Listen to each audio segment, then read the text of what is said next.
पाकिस्तान ने क्लेम किया कि उन्होंने 6 इंडियन जेट्स को शूट डाउन किया था, जिसमें एडवांस राफेल फाइटर्स भी शामिल थे, लेकिन इंडिया की तरफ से तुरंत कोई एग्जैक्ट ऑफिशियल नंबर रिलीज नहीं हुआ। यह डेलिब्रेट साइलेंस थी जो अपने आप में एक स्ट्रैटेजी का हिस्सा बन गई। इस दौरान India chief of defence staff general Anil Chauhan ने एडमिट किया कि India suffered some aerial losses.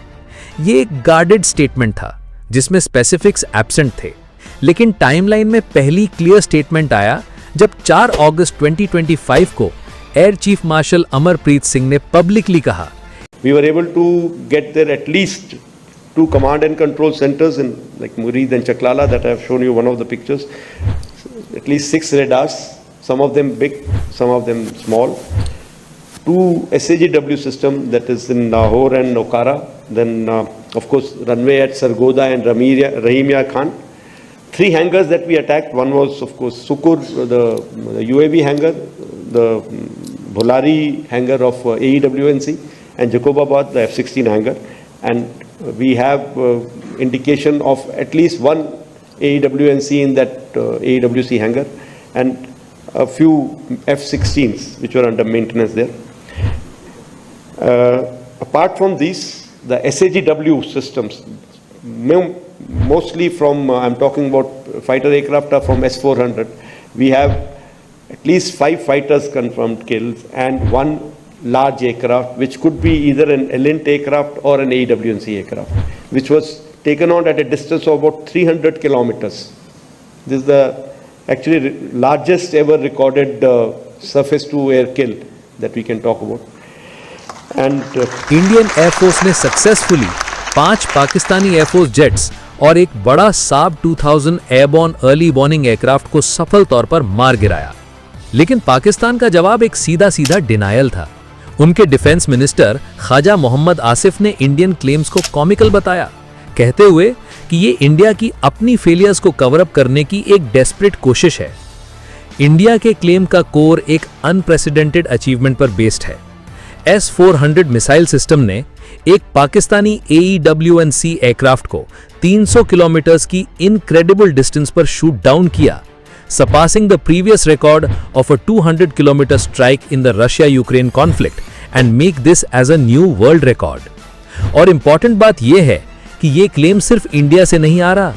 International military aviation analysts और हिस्टोरियंस ने ज्यादातर केसेस में इंडिया के असर्शंस को सपोर्ट किया है। ऑस्ट्रिया के मशहूर aerial warfare expert Tom Cooper ने IAF चीफ के रिमार्क्स को डिस्क्राइब किया as a confirmation of something that was more or less known since मे। उन्होंने एविडेंस भी देखा था जिसमें और भी पाकिस्तानी एयरक्राफ्ट ग्राउंड पर डिस्ट्रॉय होते नजर आए, ना केवल हवा में। कूपर में S-400 सिस्टम के रिकॉर्ड सेटिंग किल को भी एंडोर्स किया, एक ऐसा मोमेंट जो उनके हिसाब से एक हिस्टोरिक अचीवमेंट था। उनका perspective military strategist John Spencer के असेसमेंट के साथ अलाइन करता है, जिन्होंने इस लिमिटेड वॉर के आउटकम को एक डिसाइसिव इंडियन विक्ट्री के रूप में समझा। लेकिन कुछ रिपोर्ट्स ने पाकिस्तान के क्लेम्स को इनडायरेक्ट सपोर्ट भी दिया है।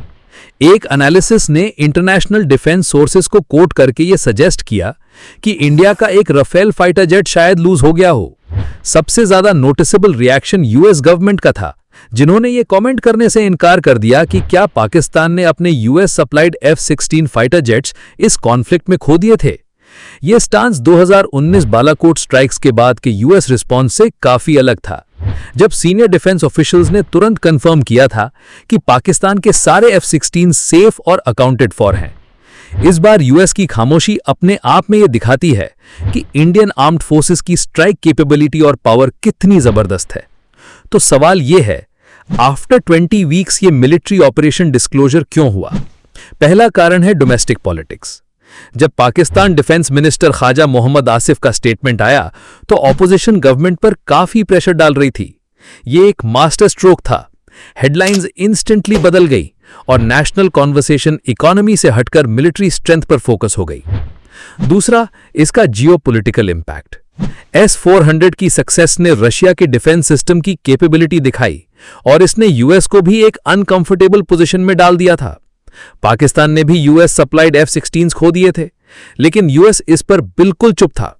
इससे यह मैसेज गया कि भारत अपने डिफेंस डिसीजंस खुद लेता है, बिना वॉशिंगटन के प्रेशर के। और सबसे इंपॉर्टेंट, ये इंफॉर्मेशन वॉरफेयर का पार्ट था। 2019 में बालाकोट स्ट्राइक्स के दौरान विजुअल्स और प्रूफ की कमी थी, लेकिन इस बार भारत के पास सॉलिड एविडेंस था और इसने सही समय पर यूज करके अपने नैरेटिव को डोमिनेट किया। ऑपरेशन सिंदूर सिर्फ एक रिटेलिएशन नहीं था, ये एक नया चैप्टर था, एक नया मिलिट्री डॉक्ट्रिन जिसमें भारत ने साफ कर दिया कि आतंकवाद को अब उसके बेस तक जाके खत्म किया जाएगा। यह साबित हो गया कि अब आतंकवाद का जवाब सिर्फ बॉर्डर पर नहीं बल्कि उसके सोर्स पर दिया जाएगा। भारत ने अब हद पार करने की सोच को ही खत्म कर दिया है। एक नया शक्तिशाली भारत जो अब सिर्फ रिएक्ट नहीं करता बल्कि डिसाइसिव एक्शंस लेता है और उसकी कहानी दुनिया को खुद बताता है। जय हिंद।